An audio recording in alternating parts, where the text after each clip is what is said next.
souls honoring Elohim's mandate. And now for today's message.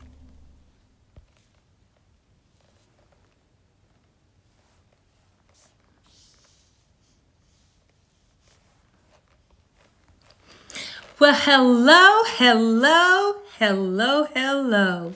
Welcome to SHEM Ministries, Souls Honoring Elohim's Mandate. And tonight is our SHEM 2 night. Why is she so excited? You just don't know. You just don't know. When I say that I am super excited to be in the land of the living, you don't know if you don't know. I'm not joking. I, Dr. Anna Shaw Devlin of SHEM Ministries, one of the lead servants. I am also the minister in this part of SHEM Ministries, and this is our SHEM 2 night. It is a spiritual, healthy, enlightening mandate ministry. So, the healthy part of what I just said is one reason I am super excited, because my mom, my dad, my children, myself, my husband, my grandchildren, we are still, as of right now, glory be to God, or in the land of the living. It seems as if we all had a little battle of something going on this past week. And of course, those of you who were with us on last week know that I was struggling myself. And so God is good. God is good. He is a healer. And we many times just have to sit still and let God do what only He can. And most of the time, our body just needs rest. Yes, sleep. Good sleep. So we thank God for that. Now, on last week, we talked about heart health, and it was the last week of the month of February, which is Heart Healthy Month, right? It is the month that is designated as let's increase awareness of heart disease. Well, we spoke on last week talking about pressure points. And I said to you that this week we would have part 2 on pressure points. Well, guess what? I spent, and I do apologize for being a little late, but I was struggling trying to figure out how I was going to do just 2 parts. Guess what? No can do. We have got to do a 3-part series, because I just can't cover it all. And my mother always taught me, the retired school teacher that she is, okay? And I do have a daughter that's a school teacher, so I get it coming from both ends. And I love to teach myself. And if my ministry is making sure that you get understanding and all the knowledge that you receive, I can't rush through this, okay? So we will have a part 3, and I'm just going to go on and tell you that up front. We will have a part 3. Let's bow our heads in a word of prayer. I'm going to do a very quick synopsis of last week, just to kind of remind you of a few things. And then tonight, guess what we're going to focus on? One topic, and one topic only, in regards to heart disease. We're going to talk about pulmonary hypertension, because it's a pressure point, not peripheral blood pressure, but it's a pressure in our heart that definitely needs enough awareness, okay? That when we finish with this lecture tonight, you will understand that you need to know the risk factors for pulmonary hypertension, the causes, things, and what untreated pulmonary hypertension can do. Okay? So, dear Heavenly Father, we give you all the honor, the glory, the thanks, and the praise. We thank you for just being God. Just being the omnipotent God that you are. People marvel at your works. They question scientific rationales and just anything that they can come up to just not give you credit for what you did, Lord. You created the heaven and the earth. You separated the two. You gave us day and night. My God, you gave us 4 seasons of the year. And that's just environmental. You gave us the water, the air. You gave us, there's nothing you did not think about, Lord. Then you created man, a human being.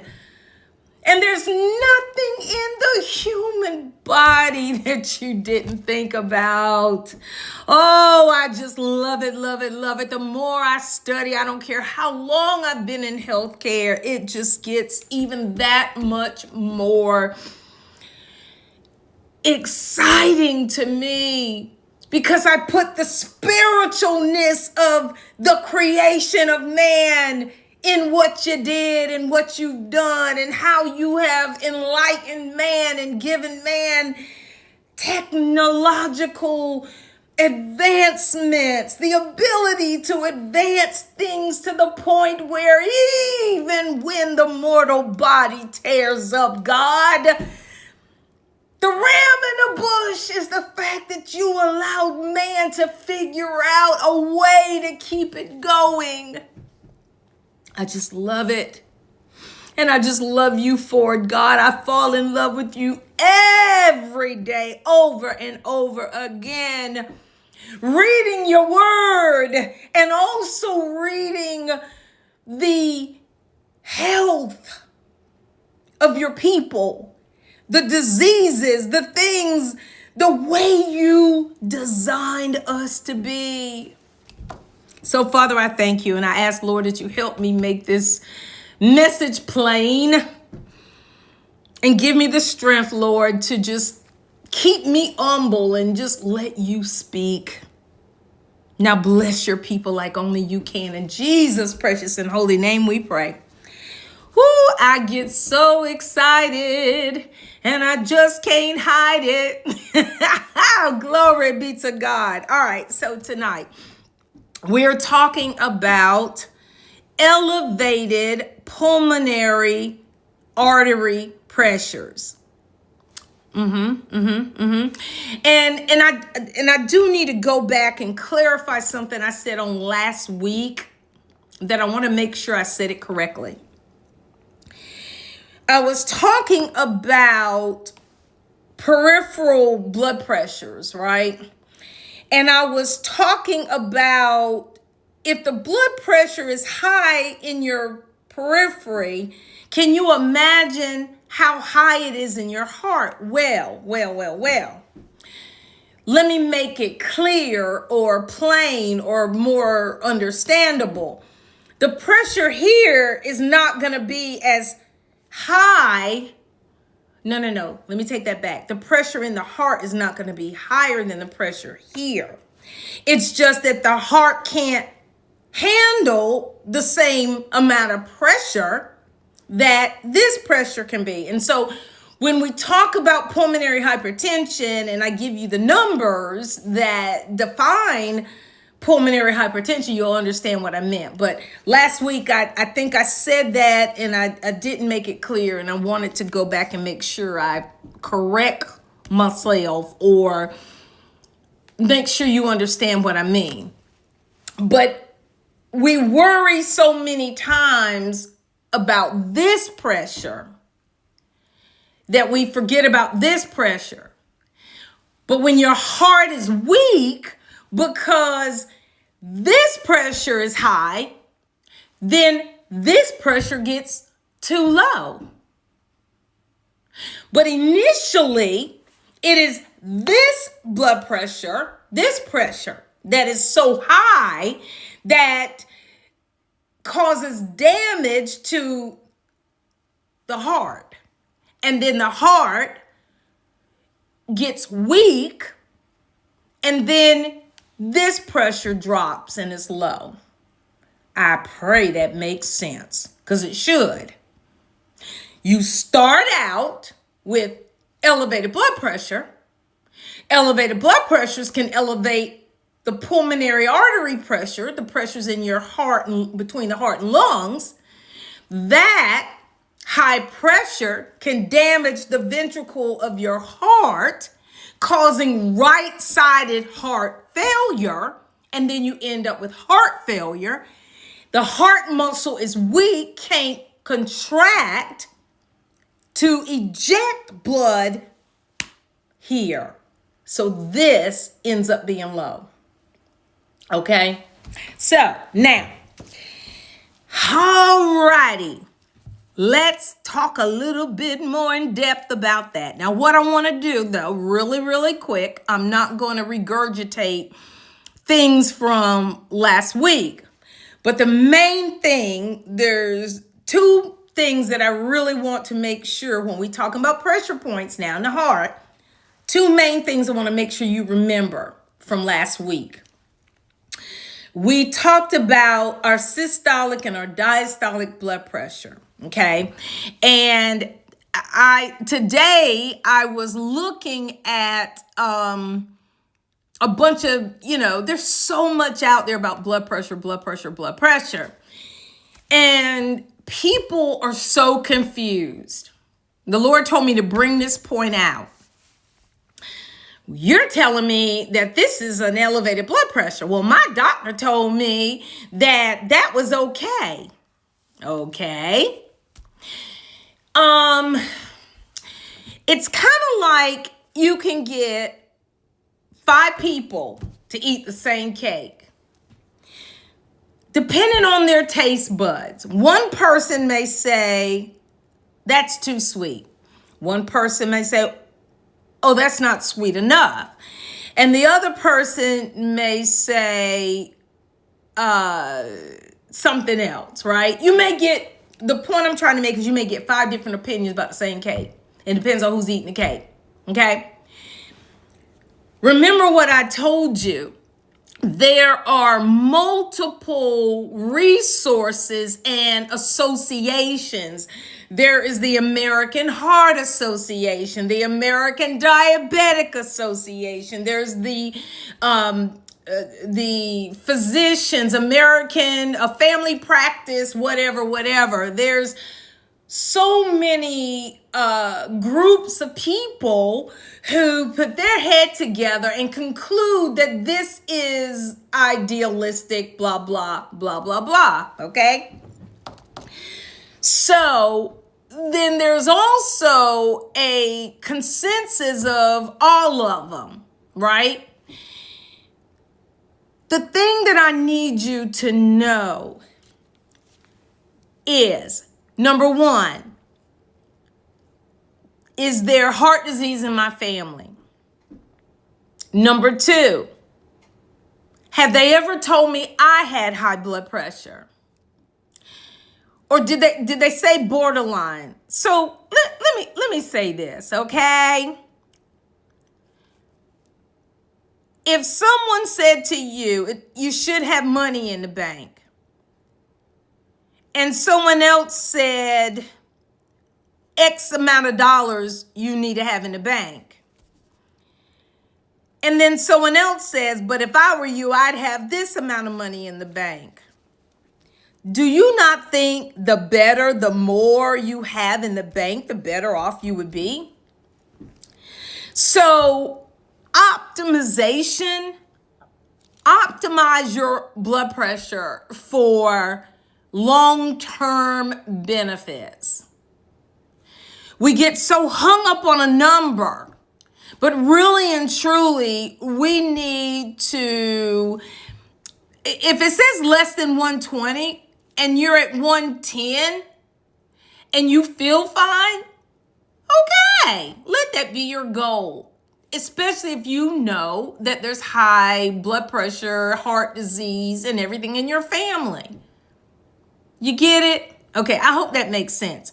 But there's multiple things out there and people out there that's going to tell you, well, oh, that's okay. You don't have to have your blood pressure that low. Listen, to each his own. You do what's best for you, okay? Now, we did talk about the mean arterial blood pressure, right? And that is the other thing so that's one of the main things I wanted you to know, that your mean arterial blood pressure will help you to know how low you can go and what's a good blood pressure for you. Tissue perfusion. You have to have at least a 60 mean arterial blood pressure to have enough blood circulating to your vital organs.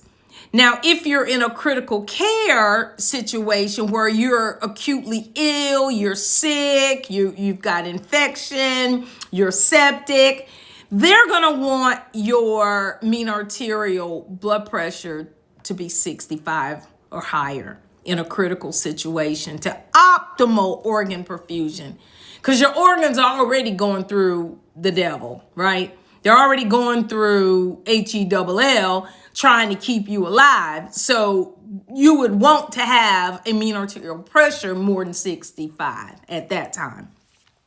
So remember that number. The third number that I really want you to remember, we talked about ejection fraction. And I wanted you to understand that that was the amount of blood ejected from the heart, and that's usually measured on an echocardiogram.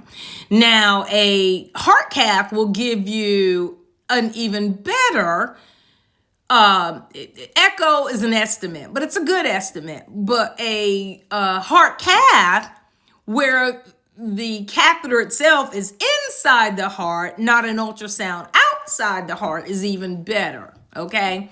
Because the doctor may, there's so many, and there's nuclear scans and this, that, and the other. But for the most, what I want you to remember is a normal ejection fraction is 55 to 70. Higher than 70 is not good. Hypertrophic heart failure, and I'm not going to get into that because I don't want to focus on that, but over 70 is not good either. So don't think that that's okay, because it's not. All right. Now, let us move on. And what I wanted to say, the reason I need to break this into 3 parts is because I can't cover treatment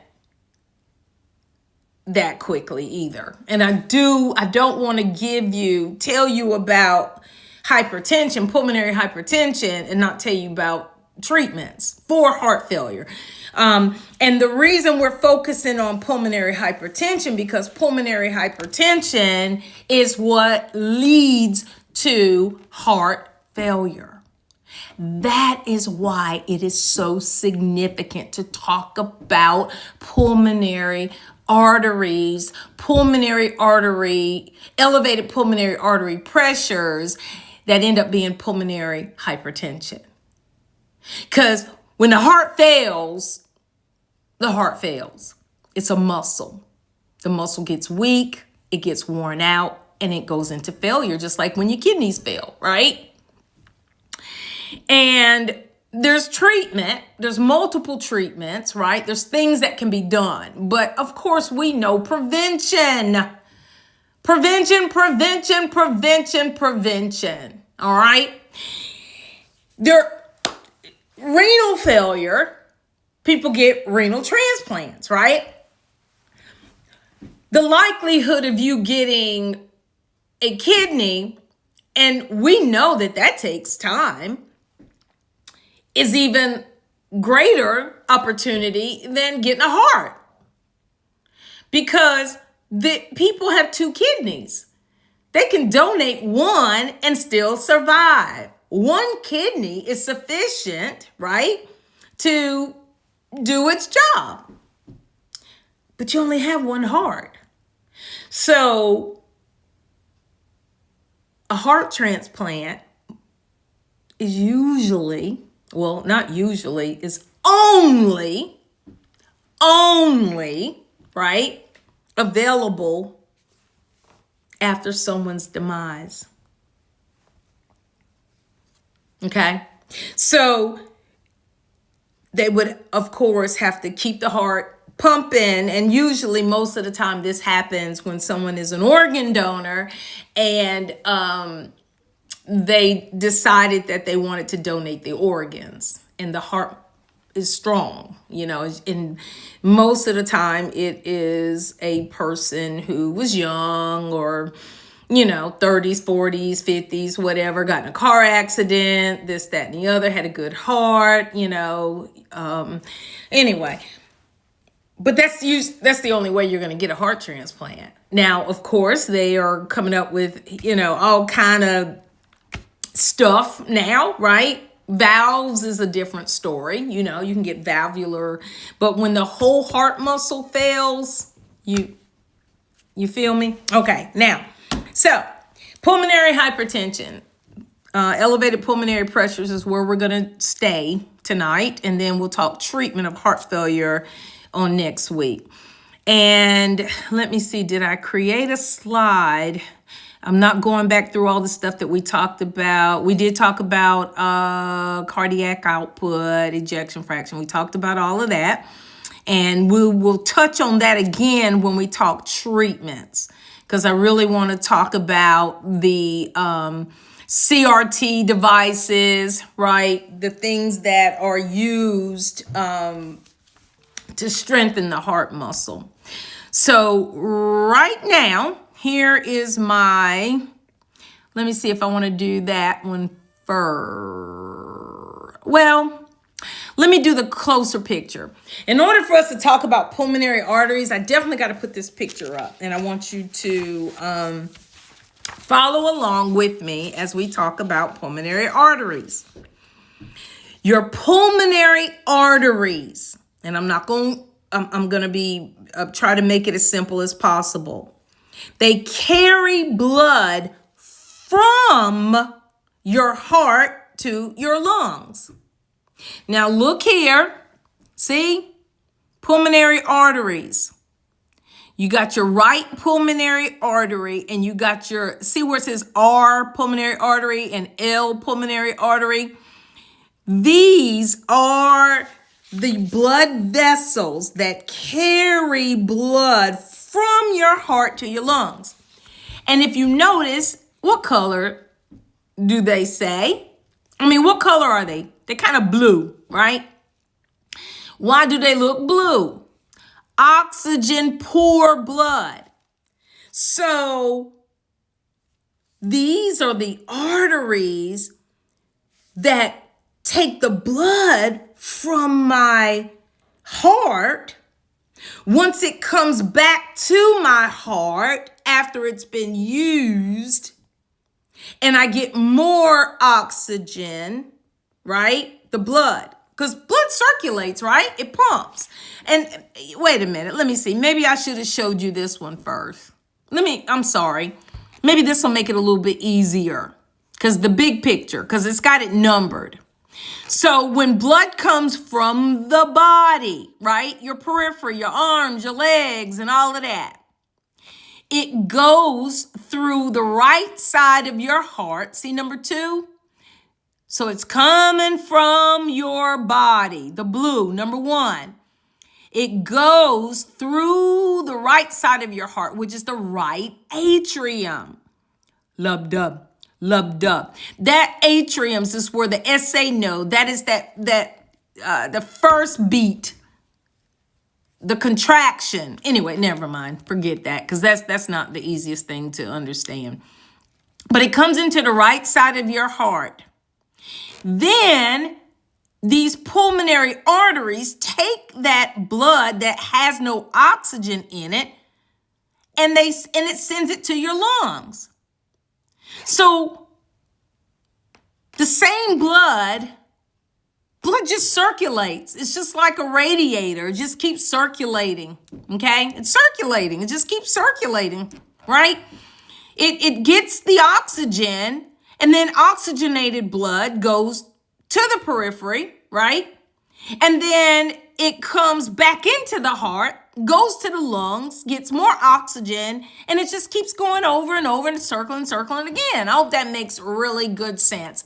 It has to, because I need you to understand the circulatory system and how it plays a role in heart failure. Now, because anything pulmonary is lungs. Pulmonary. Lung.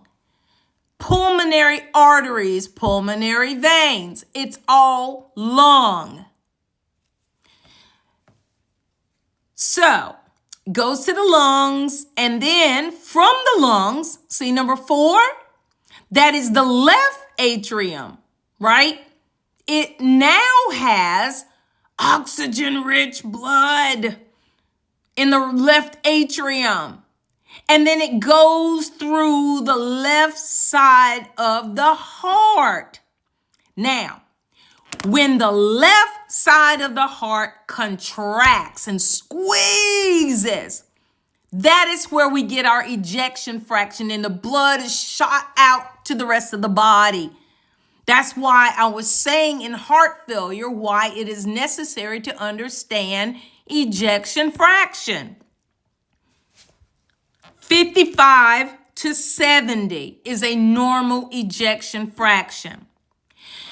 Well, when the blood pressure is high in the body, you've got an opposing force that's pressing up against this left ventricle that's trying to get blood to the periphery, out to the rest of the body.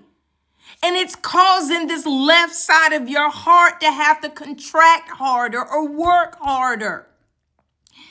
That is why high blood pressure, right, causes stress and strain on your left ventricle. Well, guess what? It's kind of like having a backed up sink or a backed up septic system in your house. Because if it backs up to the point where pulmonary artery hypertension occurs because it can't get the blood to the lungs so that it can get oxygen, this pulmonary artery hypertension also contributes to heart failure. So it starts out with the left ventricle, the left side of the heart, having difficulty, pressures there because our blood pressures are high. And then they both together end up with high pressures, and guess what? The heart muscle gets weak, and the heart ends up in failure. Lord, in the name of Jesus, I hope that made sense. Now let's go back to this. So there is only arteries in your body that carry oxygen poor or deoxygenated blood. And the pressure in these arteries is higher than pressure in veins. That's why we do not stick arteries unless we're getting a blood gas. And that's a special technique that only respiratory therapists do, or someone that is specially trained. Cut an artery, guess what? You're going to bleed to death in a little bit of time. It's because of the pressure in that artery. Okay? Now, your main pulmonary artery. And please just follow along. You can go later on, you can rewind and whatever, but trust me, I'm trying to make it as simple as possible because I really need you to understand what's going on with these pressure points. Because nobody talks about this until it is too late. Nobody tells you about your ejection fraction and your pulmonary artery pressures until what? You have heart failure. And guess what? That is not when you need to find out about it. You need to listen to a lecture such as this that you think maybe, oh, that's too much. I'd rather have a little bit of what they say, an ounce of prevention is better than a pound of cure. Well, an ounce of you understanding what I'm saying is better than you years later having someone say that you have pulmonary artery hypertension and we have to try to get the pressures down. And when that pulmonary artery hypertension is present, oh, did anyone ever tell you that you have grade blah, blah, blah heart failure? Did they? No. This is the first time I'm hearing about it. Well, guess what? Not on my watch, okay? I don't care if you have to listen to this lecture 5 times. It's okay. It's okay. It's a free lecture. You don't have to pay for it, okay? It's on Facebook and YouTube. You can share. You can do whatever you got to do, all right? So now, your main pulmonary artery is the pulmonary trunk. Now look at this picture. Everybody know what a trunk is. You store stuff in the trunk. It's bigger than the rest, right? It's able to hold. I remember my granddaddy had a trunk. It had everything in it that you wanted. It had candy. It had all, you name it. Daddy had it in the trunk. Okay, so and you know how they say that she got junk in her trunk. Talking about she got a big butt, you know, that kind of thing. Well, here's the pulmonary artery, the pulmonary trunk. This is what leaves your right ventricle, the bottom, see the right ventricle, at your pulmonary valve. We ain't getting into the valves, but there's the picture right there. You have valves that open and close, blah, blah, blah, blah, blah, blah, blah, okay? But it then splits into your right and left pulmonary arteries, which carry blood to each of your lungs. So they branch. Oh, really? Do you see where the pulmonary trunk, and then that's why it's good to have 2 lungs?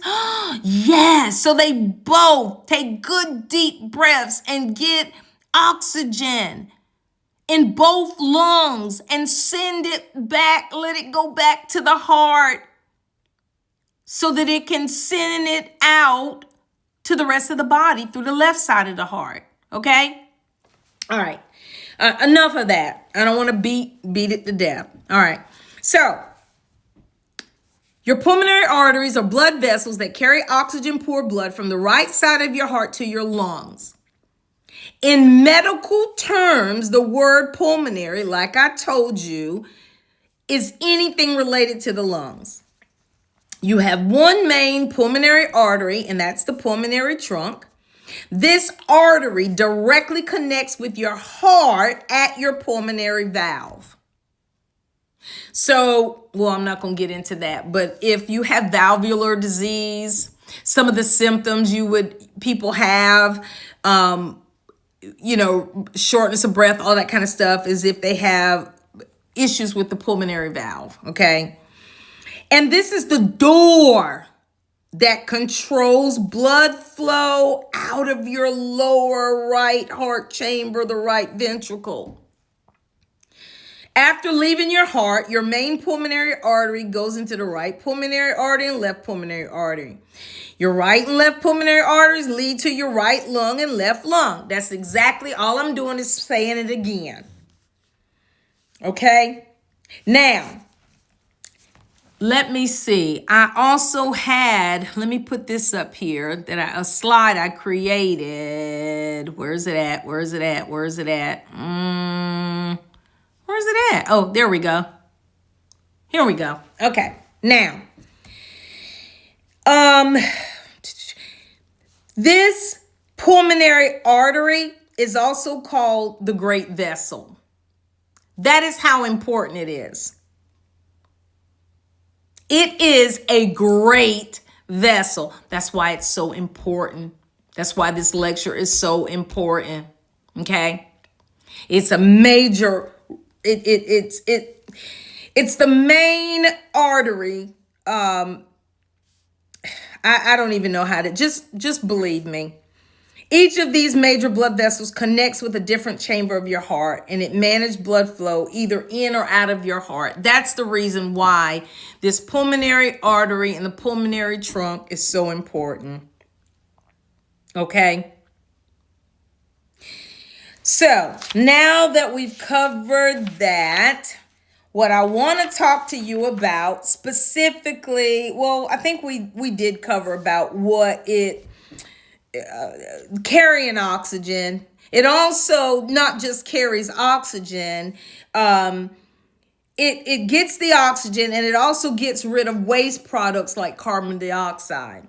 Now, we all know that, we talked about, people know carbon monoxide will kill you. Well, carbon dioxide will kill you too, okay? And so when you take a deep breath, you got to get rid of the carbon dioxide. And that is one reason why some people with COPD have a hard time, but I'm not going to touch into that other than to tell you about the causes of pulmonary hypertension. So in order to talk about the hypertension part, I had to tell you about the artery itself. Now, an elevated pulmonary artery pressure. So the pulmonary artery pressure is 12 to 20. So when I was telling you about the blood pressure, that's why I had to go back and explain to you that the blood pressure in the arm, the 120, is nothing like a pulmonary artery pressure, which is only 12. But if you can keep that in mind, it's easy to remember. 12 in my pulmonary artery and 120 systolic in my arm. Look how simple that would be. Your goal is 12, okay? And greater than 20 is called pulmonary hypertension, okay? Now, I'm gonna leave that up there so you can read this while we're talking about, I want to talk about the causes, conditions, and disorders that affect your pulmonary artery, because I don't want you to think that it's only high blood pressure, because it's not. It is not. It is not. I'm going to say it one more time. It is not. There are other things that can cause you to have pulmonary hypertension, and untreated pulmonary hypertension can lead to heart failure. And I definitely don't want you to think it's just an elevated blood pressure, because it's not. That is definitely not the case. Okay. So let's talk about some of the things that can do that. Number one, if you look up here, conditions and disorders affecting pulmonary arteries. First of all, there is a lot of congenital things. Anything congenital comes from birth, okay? The most common problems that affect the pulmonary arteries are congenital heart defects, and they are present at birth. That is the reason why a mama, when she is pregnant, Why do you think they do so many ultrasounds, huh? It's during the development of the baby's heart and lungs and kidneys, and identifying something abnormal or missing at birth is so vital for the livelihood of that child. There are people that back in the day, before we had technological advancements, that were born with one kidney and did not know they only had one kidney until what? They started having problems with their kidneys, and they did a renal ultrasound and they said, "Oh, you only have one kidney." And they're like, "What? I've never had a kidney removed." Well, guess what? You was only born with one. But back then, they didn't have technology to detect it, right? Well, there are multiple congenital things that affect the heart. And the reason I'm telling you this stuff is because there are people who have some type of heart defect and may not even know it until something happens. Now, how many young children or sudden cardiac death playing sports? It even has got to the point now where, oh God, what state is it? It's out west somewhere. I'm not sure if it was Colorado or somewhere like that, where they were passing a law that in order for children to play sports, it's a major heart. They have to go through an assessment, like major. I'm like, wow. Poor child can't even play sports until they go through these cardiac tests. And I'm thinking it's good in a way, but then it's not so good. Because how many of us, you know how they say ignorance is bliss? If we really, really, really knew the condition of our body, Lord have mercy. Do you really want to know? Some things you just don't want to know, right? It'll your quality of life. But if you know your whole entire life that you sick because you missing something, can you? I don't know. The jury's out on that one in my book, okay? But there's things called a patent ductus arteriosus, and that is where an area of the heart that normally closes at birth didn't close. There's all kind of stenosis and narrowing of the pulmonary arteries that we're just talking about. Anything stenosed is narrowing. There are people who those vessels never develop fully. They were narrow from birth, okay? The transposition of the great arteries. I just told you about this is the great artery, right? The pulmonary artery. Transposition is they turned around the wrong way. Listen, I'm telling you, there are some things that happen during the gestational age of a child. And guess what? I hate to say it, but the truth be told, many of them are drug induced. Okay? They tell a mom, this drug is not safe in pregnancy. I'm just telling you, the woman doesn't know she's pregnant, or she knows she's pregnant. She's got a drug habit, this, that, and the other. But these things do happen, okay? Now, adults. Let's move to the adult. Conditions that can affect the pulmonary arteries in adults. How about not just having pulmonary hypertension from the pulmonary artery pressure being high, because that's secondary in itself, right? What about a pulmonary embolism? What about a blood clot that went to your pulmonary artery. Or what about that? Increase in pressure in your heart because of a clot, because of the blood didn't circulate. And so when something is blocked, the pressure gets high.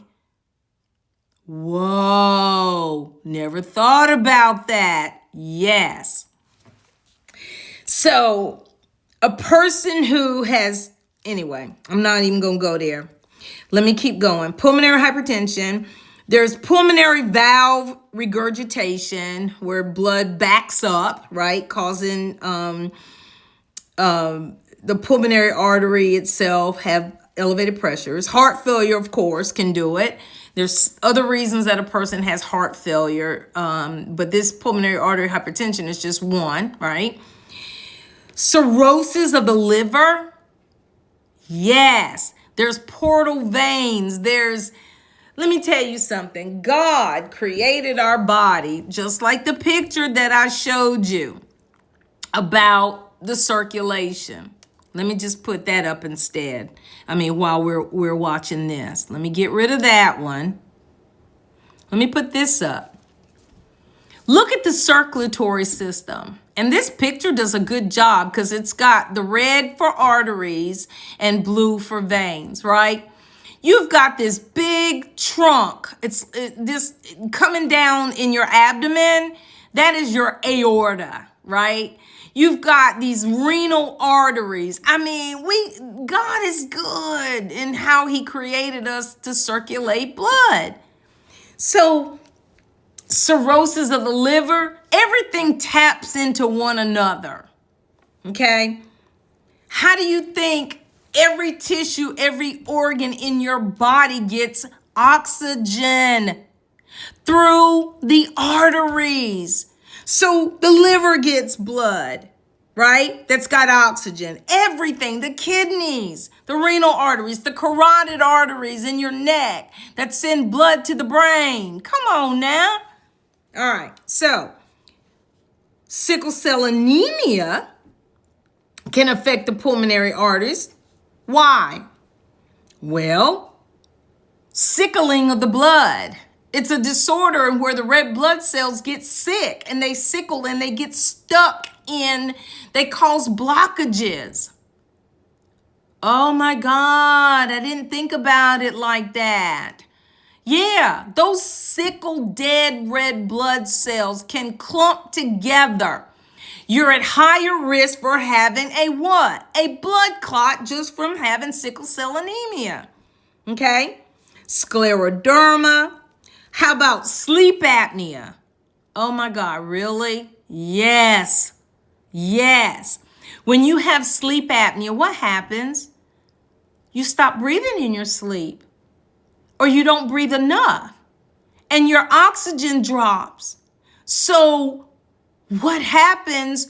There's no pulmonary, there's the artery itself that's trying to get blood to the lungs so that the lungs can get blood to the heart. Oh my gosh.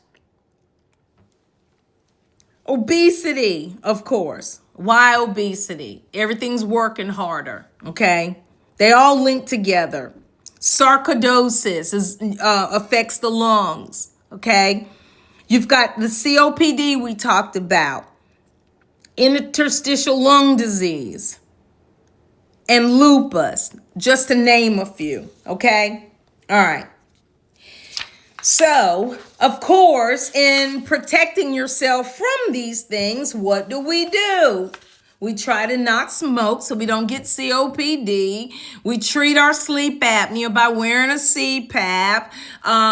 If we need to lose weight to get rid of sleep apnea, some people can lose weight and treat their sleep apnea that way. Sleep apnea also leads to hypertension. So, oh my God, are you telling me? Really? Oh my God, I didn't realize that all these things lead to one another, but yes, they do. So, what can we do to specifically support our heart health. Of course, avoid smoking, vaping, or using any tobacco products. Eat a heart healthy diet. Is what? Plenty of fruit, fresh fruits and vegetables. Why is that a heart healthy diet? Well, cholesterol can't build up if it's got the vegetables and stuff to push it all through. That is something to think about. Yeah. Remember what I told you about the HDL cholesterol and the LDL, that the HDL helps get rid of the LDL? Okay. Get at least 150 minutes or 2.5 hours of cardiovascular physical activity every week. Why? The more active you are, what happens? You increase your circulation. What else do? You strengthen your heart. How many people have had a heart attack and the reason they didn't die is because they had what? Collateral circulation. They had extra branches that came off of their heart because of exercise. Yes.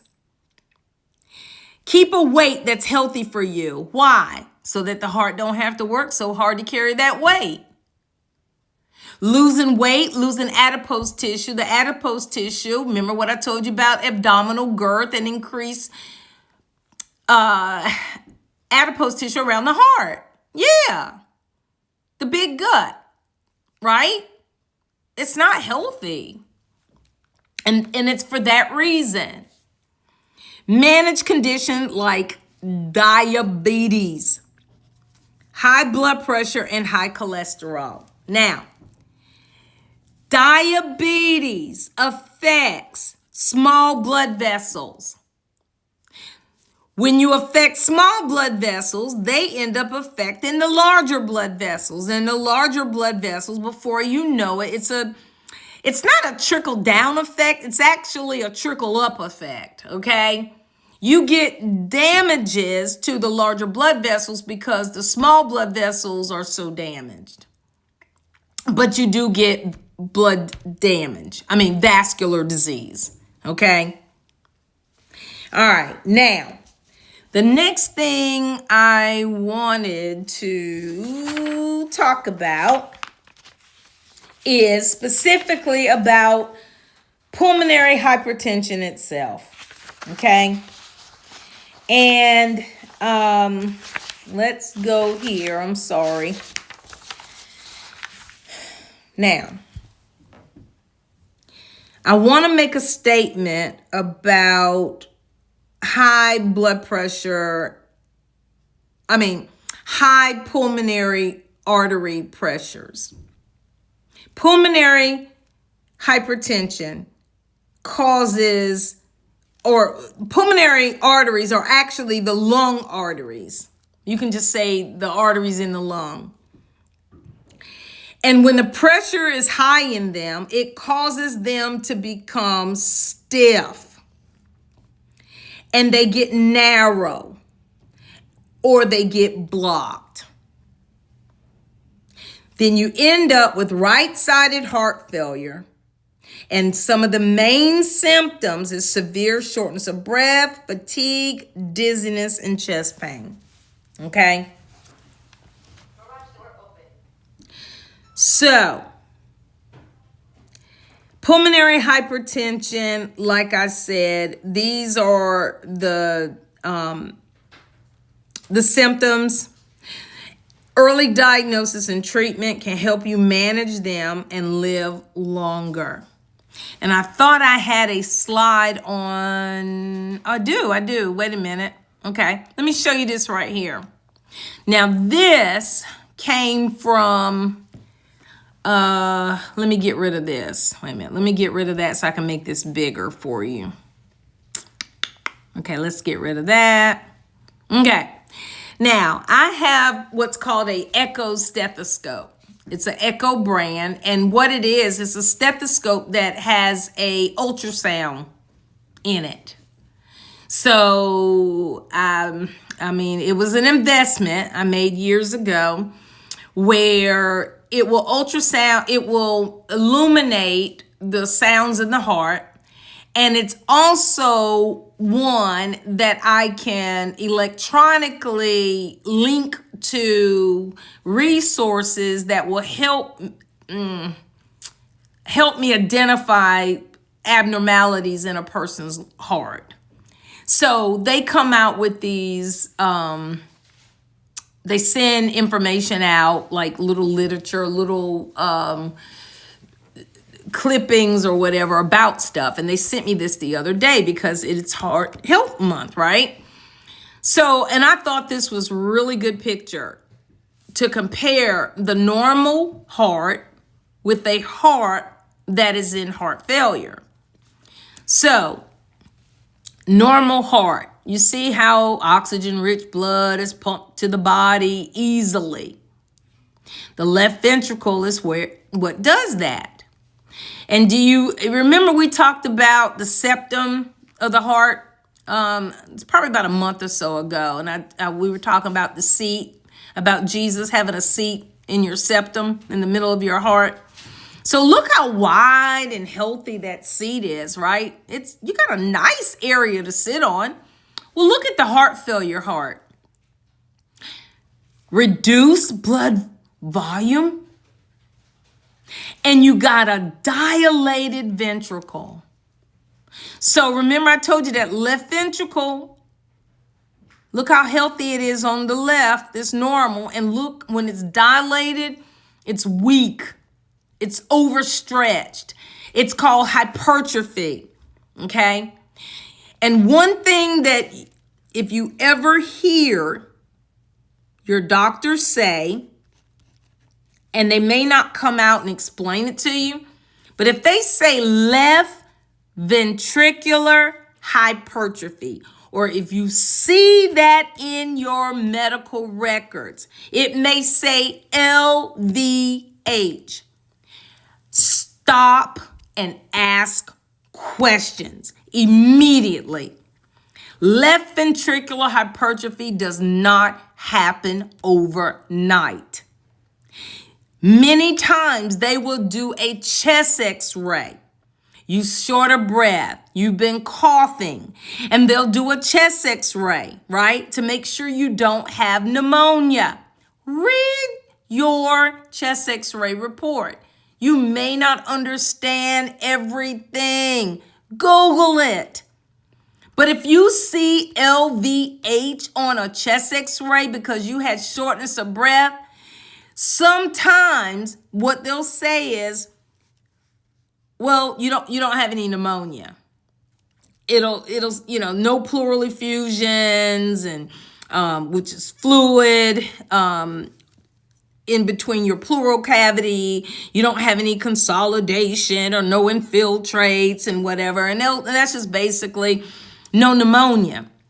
But it may say mild LVH. And okay, but the doctor may not say nothing to you about mild LVH because he may know that you got elevated blood pressure and you may not understand that your uncontrolled elevated blood pressure is causing your left ventricle of your heart to hypertrophy.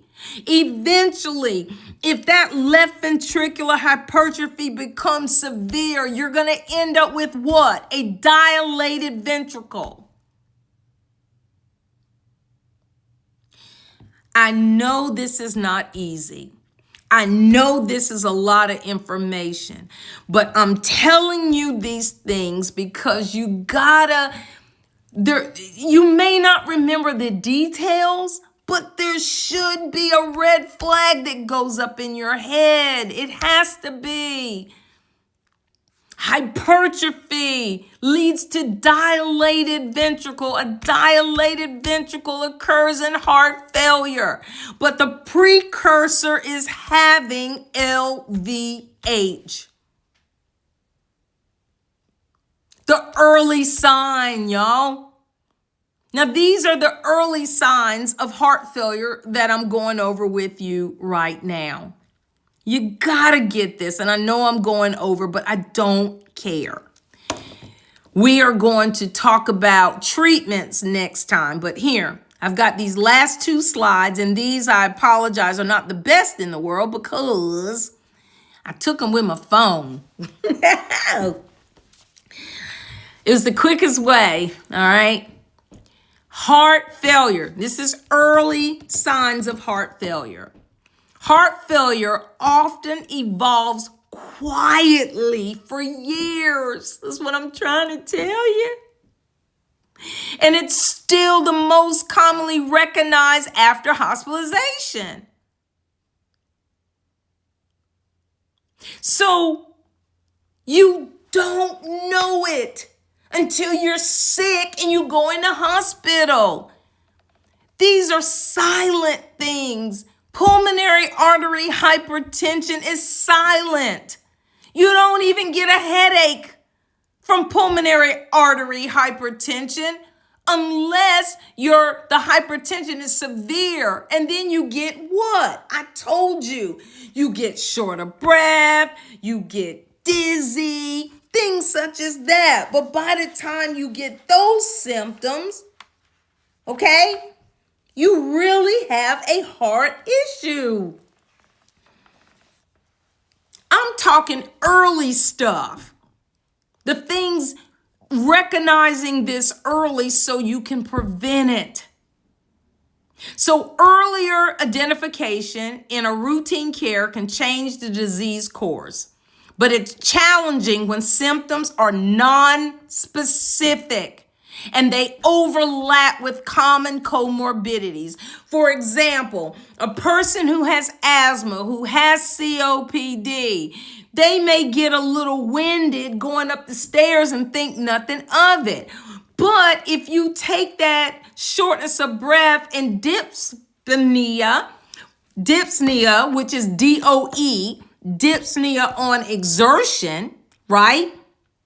It's only when you exert yourself and you put it together, the pieces of the puzzle.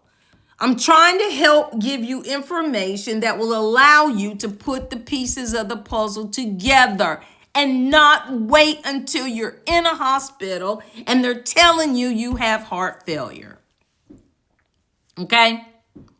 So, symptoms. What makes early heart failure easy to miss?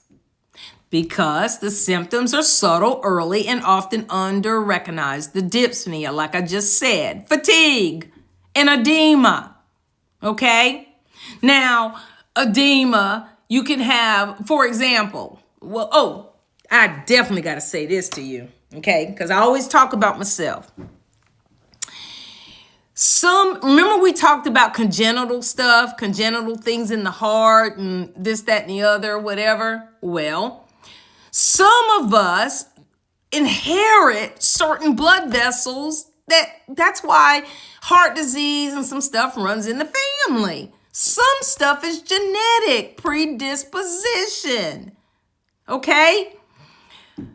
I had some varicose veins in my leg, and I was like, anyway, I knew they were there, and I thought, well, okay, walking in the hospital all the time, this always on my legs, this, that, and the other. Anyway, long story short, when I went to get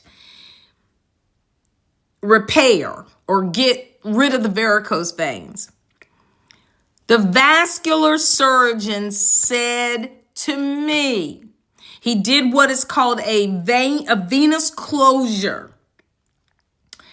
And he told me basically that I had inherited that vasculature from a family member, right? I mean, mom, dad, whatever. He let me know that was in some people inherit that.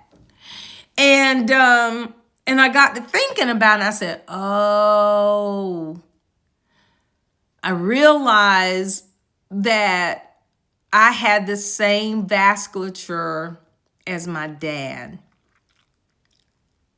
I always knew it, but I didn't, really kind of think that much of it.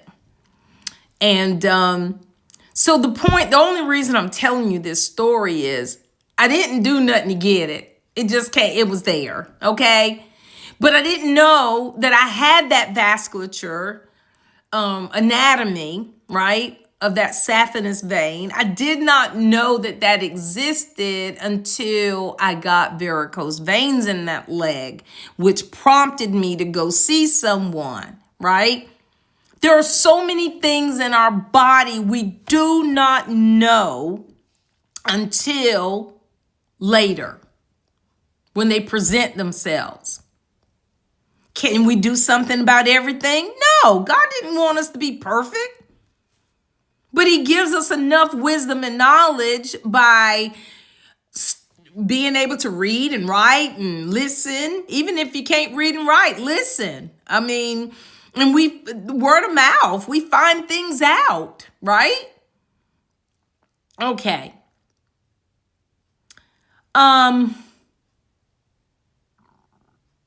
There's so many other things. Diagnostic access is one thing that fragments healthcare.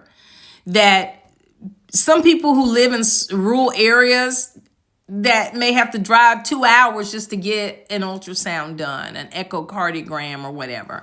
So these are some things that delay an early diagnosis of these things, right? But the sooner the better we make an attempt to identify them, the better off we are, okay? So practical cues that surface early in heart failure. Gradual symptom progression across visits. So you have to pay attention to yourself. And I'm going to tell you one thing we do wrong. And I talked about this about a week or so ago is when we were talking about medication errors and things. And I told you, I said, we can't jump from doctor to doctor. Try to see the same doctor so we don't risk the chance of having a medication error. And I was, the continuity of care. And we talked about the fact that having a gatekeeper that keeps all your information together. Well, the gradual symptoms, first of all, you got to pay attention. The worsening dyspnea, which is shortness of breath, reduced exercise tolerance. These are things that only you will know. Okay?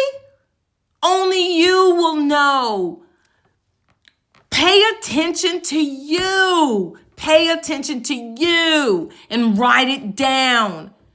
Get your little, oh gosh, you can go to the dollar store and get your little notebook for $1.25. All you got to do is put the date on it and just write it down. Is it going to hurt? Is it? Is it going to hurt you? No, it will not. Okay?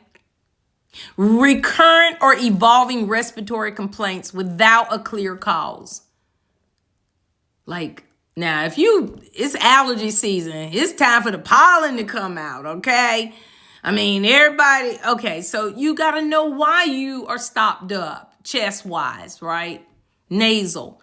Now, if you're short of breath in your chest because you can't breathe out your nose, and you got to understand. Early bedside signals on careful physical exam. Now, these are things you're not going to know nothing about, but when you can't lay flat, and you usually lay flat and you can't anymore, when you find yourself can't breathe and you got to have 3-4 pillows and that's not normal for you, when you can't sleep in a bed but you got to sleep in a recliner, ding, ding, ding, red flag. You got a family member that says, I don't get in the bed. And you say, why? Well, I used to, but I just can't do it anymore. That is a major red flag, okay? So I'm just telling you, and I didn't even get to the what I wanted to cover about the grades and whatever, which is not going to take long. We will get into that next week. I actually, let's see, it's on here. We did pretty good. I just wanted, we covered the causes. I just need to give you the 5 groups and the stages, the 4 stages, the classes, okay? And then treatment. So that's the last, actually, yeah, that's good. See, we made it. That will be part number 3, and treatment is going to be good. There's a lot of good stuff I want to talk to you about in treatment. Yep. There we go. All right. Well, listen, I so appreciate you. Let's get rid of this one here. Oh, no. Sorry. I so appreciate you hanging out with me. I know I'm a little bit over. I just get so excited. But what happened to my red lipstick? We got to fix that. Well, guess what? I ain't gonna worry about it tonight. We at the end of our rodeo. We ask that the Lord will bless you to have a restful night's sleep. Prayfully, we will see you on Sunday. I'll be so excited to spend time with my pastor. Yeah, I love it when we are able to minister together. Yes, it's the joy, honestly. It's one of the joys of being his wife, is being able to just, to God be the glory. All right, so God bless each and every one. We will see you next week. We will do our heart health pressure points part 3. All right. Adios, amigos. Take care.